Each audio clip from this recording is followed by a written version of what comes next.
Chairman, Your Excellencies, ladies and gentlemen, I have been caught completely unawares to come forward and give a talk, especially give a talk in such a distinguished and such highly qualified gathering. Right till the moment that I arrived here, I kept on checking up whether somebody will not catch me unawares. And I was told that that won't happen. So therefore, I sank in my chair, and I thought I was going to rest a bit.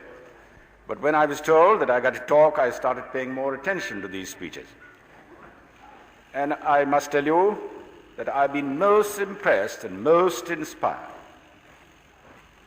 All of them, and especially Dr. Javed Iqbal's talk. And I'm very gratifying to see that he is a great son of a great father. I'm very glad to see one thing, that although writers have their difficulties in Pakistan, a lot of us have difficulties in Pakistan. But that doesn't mean that these difficulties will stay on forever. These difficulties are the making of past circumstances and also making of some of us. Let's hope that in future, what lies in our power will be done to ensure that these difficulties are surmounted as much as is humanly possible.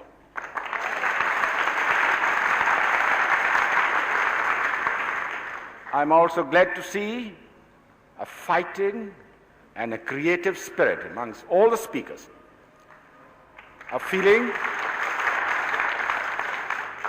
that they owe a duty to Pakistan, and they can make a tremendous contribution towards the solidarity of Pakistan. Very often, a lot of friends come to me and ask me to prepare something which will give the people the ideology of Pakistan. What is it that they should be working for? I am working at it. But as a simple soldier, trained to economize words and not waste time, as I see it, the ideology of Pakistan is a simple one. It's a process of evolution of Pakistan which we neglected. Having got Pakistan, we had to go on to the next thing. By itself, Pakistan has no meaning unless we achieve the objectives for which we got it and for which we fought. And those objectives can only be attained. And those objectives are a betterment and a happier and more comfortable life, and a more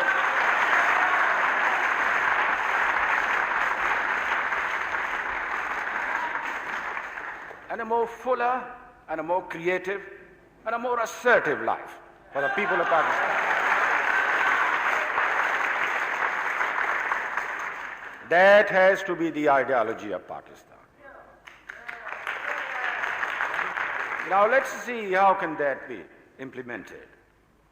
That can only be implemented by sound, sincere, and ruthless planning and hard work. Hard work. There is nothing else to replace that. If you want a better Pakistan, you can have it, I can assure you. I am absolutely amazed at the spirit of the people. In spite of 11 years of frustration, one thing that encourages me and gives me tremendous hope in the future of Pakistan is the spirit of people in the country and the way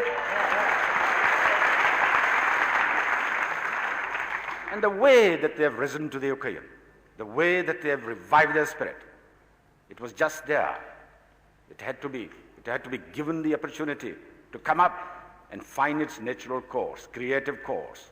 That was denied, unfortunately. And so, this is the way that we have to, for 2 or 3 decades perhaps, do. Think hard, think realistically, have our feet on the ground, plan well and sensibly, and work hard. And that work doesn't mean that only the government servants or a factory worker or somebody like that has got to work. Every one of us, wherever we are, we got to work. Even a man who sweeps the floors somewhere or the other is an important screw in the life machinery of life of Pakistan. And if he does,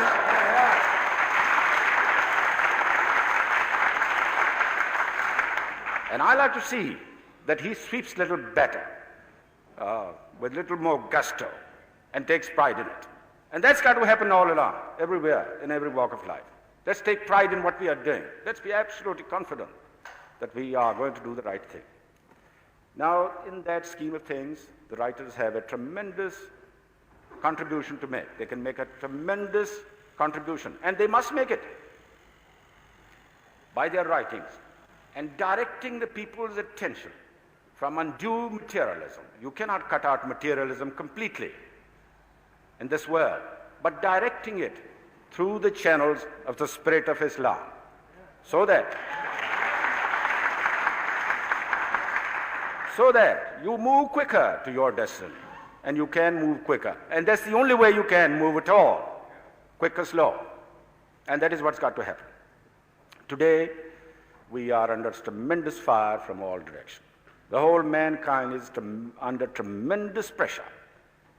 In the past, there used to be battles for human bodies. Today, there are battles, ceaseless battles going on for human minds. Our human mind is the mind of Islam. There are definite efforts being made from all directions to subvert it and to divert it. Well, what is the answer to that?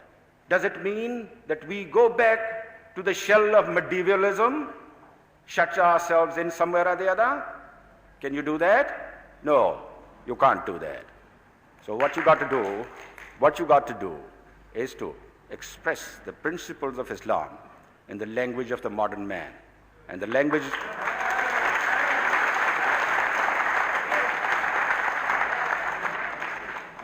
of the modern man is the language of mind and language of spirit. That must not be allowed to become a vacuum, but also it must be the language of science, language of economics, and language of current affairs. Because the world is getting too small, and we all fit in, and we all have a part to play. And doesn't matter what happens anywhere, has an influence on our lives and our future. There's one point mentioned that by one of the speakers, a very legitimate point, that the censorship arrangements by the governments have a certain curbing effect. These are unpleasant things to have. But do remember that the government, if it is worth its salt and worthy of any respect, is responsible to 80 million people of Pakistan for their security and for their safety. As long as that government keeps that in view and extend that spirit, that if anybody then comes in the beat of the censor, then you can be rest assured that somebody has done something which would have impaired the security of Pakistan. And that, I think me or anybody in my place would be failing in his duty if he did not discharge it to you. Sometime it is said that, and I must repeat again, that today this subversion is an extremely dangerous thing because of this fight for the minds of the people. And it is when the foreign ideology, foreign interests are promoted under the security of a country by an individual, it undoubtedly becomes intolerable. It's sad, but that situation has to be dealt with, and the only way to deal with that is to really face it boldly. Sometimes it is said that so-and-so is a great poet, or so-and-so is a great writer. Well, he may be the person who can talk to people on the Mars, as far as I'm concerned. But then if he impairs the security of Pakistan, I shall be guilty of neglect of my duty if he's not called upon to explain his conduct. Having said that, I like to do one thing. This has been my effort ever since this change has come, and that is this, that give the people the opportunity of feeling that if they have any good in any walk of life, there is nothing to stop them from doing that good to the country and to themselves. That is to say, they are allowed to think freely but constructively, and they are allowed to act or do business or do anything else provided they also remember the interests of the country and the common man. We shall do all we can to encourage it. And I hope that that feeling will emerge. Well, now the language in which this arrangement, or this, shall we say, a new order of things will be being brought about, is today the language, unfortunately, of martial law. I've tried to make it as soft and simple as possible. I hope this will one day, if you like, perhaps you may not like this language, but if you like the intentions and the procedures, then one day, I hope, with your consent, we will convert it into a document in which will form the basis of the running of the country, and in which you will have a faith, this faith, that under it we shall have an opportunity to flourish in the manner that we should be able to flourish in a free country.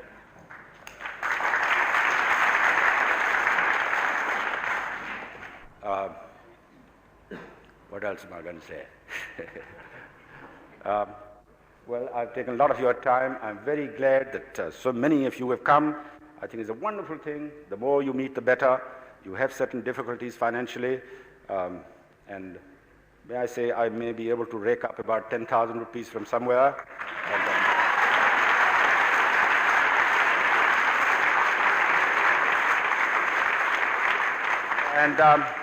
And make the first contribution. But please, I'm asking nothing in return, except